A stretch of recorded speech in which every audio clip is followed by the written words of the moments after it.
ମୁଁ ଆପଣ ସମସ୍ତଙ୍କୁ ମୋ ୟୁଟ୍ୟୁବ୍ ଚ୍ୟାନେଲକୁ ସ୍ୱାଗତ କରୁଛି। ପୂର୍ବ କ୍ଲାସ୍ରେ ଆମେ ପାର୍ଲାମେଣ୍ଟ ବିଷୟ ପଢ଼ିଥିଲେ, ଯେଉଁଥିରେ କି ଆମେ ରାଜ୍ୟସଭା ଏବଂ ଲୋକସଭାର ଗଠନ ବିଷୟରେ ଆଲୋଚନା କରିଥିଲେ। ଆଜି ଆମେ ରାଜ୍ୟସଭା ଏବଂ ଲୋକସଭାର କ୍ଷମତା ଏବଂ କାର୍ଯ୍ୟ ବିଷୟରେ ଆଲୋଚନା କରିବା। ତ ପ୍ରଥମେ ଆମେ ଲୋକସଭା ଏବଂ ରାଜ୍ୟସଭାର ଲ ମେକିଂ ପାୱାର ବା ଆଇନ ପ୍ରଣୟନ କ୍ଷମତା ବିଷୟରେ ଆଲୋଚନା କରିବା। ଯେକୌଣସି ସାଧାରଣ ବିଲ୍ ପାର୍ଲାମେଣ୍ଟର ଉଭୟ ଗୃହରେ ଆଗତ ହୋଇପାରିବ ଏବଂ ଉଭୟ ଗୃହରେ ପାରିତ ହେବା ପରେ ରାଷ୍ଟ୍ରପତିଙ୍କ ସ୍ୱୀକୃତି ପାଇବା ପରେ ତାହା ଆଇନରେ ପରିଣତ ହୁଏ। ଅର୍ଥାତ୍ ଯଦି କୌଣସି ବିଲ୍ ପ୍ରଥମେ ରାଜ୍ୟସଭାରେ ଆଗତ ହୁଏ, ତେବେ ରାଜ୍ୟସଭାରେ ପାରିତ ହେବା ପରେ ତାକୁ ଲୋକସଭା ପଠାଯାଏ ଏବଂ ଲୋକସଭା ପାରିତ ହେଲେ ଏବଂ ରାଷ୍ଟ୍ରପତିଙ୍କ ସ୍ୱୀକୃତି ପାଇଲେ ତାହା ଆଇନରେ ପରିଣତ ହୁଏ। ସେହିପରି ଯଦି କୌଣସି ବିଲ୍ ପ୍ରଥମେ ଲୋକସଭାରେ ଆଗତ ହୁଏ, ତେବେ ଲୋକସଭାରେ ପାରିତ ହେବା ପରେ ତାକୁ ରାଜ୍ୟସଭାକୁ ପଠାଯାଏ ଏବଂ ରାଜ୍ୟସଭାରେ ପାରିତ ହେଲା ପରେ ରାଷ୍ଟ୍ରପତିଙ୍କ ସ୍ୱୀକୃତି ପାଇଲେ ତାହା ଆଇନରେ ପରିଣତ ହୁଏ।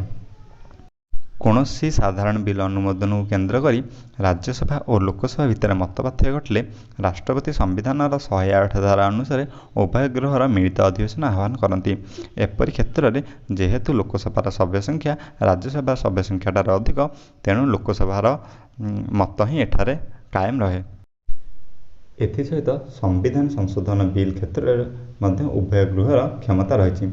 ସମ୍ବିଧାନ ସଂଶୋଧନ ପାଇଁ ଉଦ୍ଦିଷ୍ଟ ଯେକୌଣସି ବିଲ୍ ଲୋକସଭା କିମ୍ବା ରାଜ୍ୟସଭାରେ ଆଗତ କରାଯାଇପାରେ।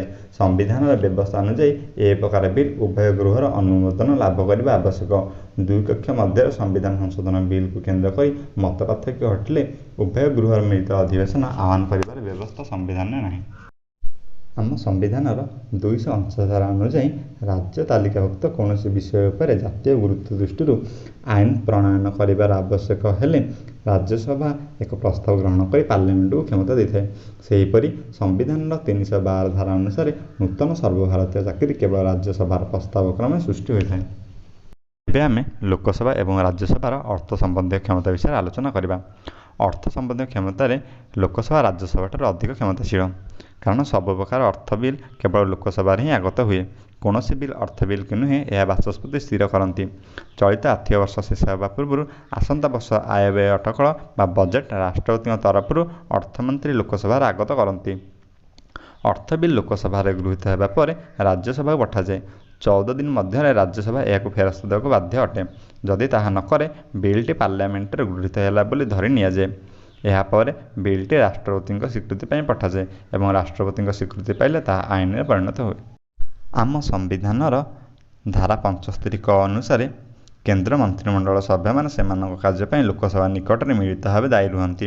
ବିଭିନ୍ନ ଉପାୟରେ ଲୋକସଭା କେନ୍ଦ୍ର କାର୍ଯ୍ୟପାଳିକାକୁ ନିୟନ୍ତ୍ରଣ କରେ। ସେହିପରି ମଧ୍ୟ ରାଜ୍ୟସଭା ବିଭିନ୍ନ ପ୍ରଶ୍ନ ମଧ୍ୟ କେନ୍ଦ୍ର ମନ୍ତ୍ରିମଣ୍ଡଳକୁ ପଚାରିପାରେ ଏବଂ ତାଙ୍କର କାର୍ଯ୍ୟକଳାପକୁ ମଧ୍ୟ କ୍ରିଟିସାଇଜ୍ କରିପାରେ। ଏବେ ଆମେ ଉଭୟ ଗୃହର ନିର୍ବାଚନ କ୍ଷମତା ବା ଇଲେକ୍ଟୋରାଲ ପାୱାର ବିଷୟରେ ଆଲୋଚନା କରିବା। ତ ରାଷ୍ଟ୍ରପତି ଏବଂ ଉପରାଷ୍ଟ୍ରପତିଙ୍କ ଇଲେକ୍ସନରେ ଉଭୟ ଗୃହ ଅଂଶଗ୍ରହଣ କରିଥାନ୍ତି। ଏବେ ଆମେ ଉଭୟ ଗୃହର ଜୁଡ଼ିସିଆଲ ପାୱାର ବା ବିଚାରତ କ୍ଷମତା ବିଷୟରେ ଆଲୋଚନା କରିବା। ରାଷ୍ଟ୍ରପତି, ଉପରାଷ୍ଟ୍ରପତି ତଥା ହାଇକୋର୍ଟ ଓ ସୁପ୍ରିମକୋର୍ଟର ବିଚାରପତିଙ୍କୁ ବହିଷ୍କାର କରିବାରେ ଉଭୟ ଗୃହ ଅଂଶଗ୍ରହଣ କରିଥାନ୍ତି।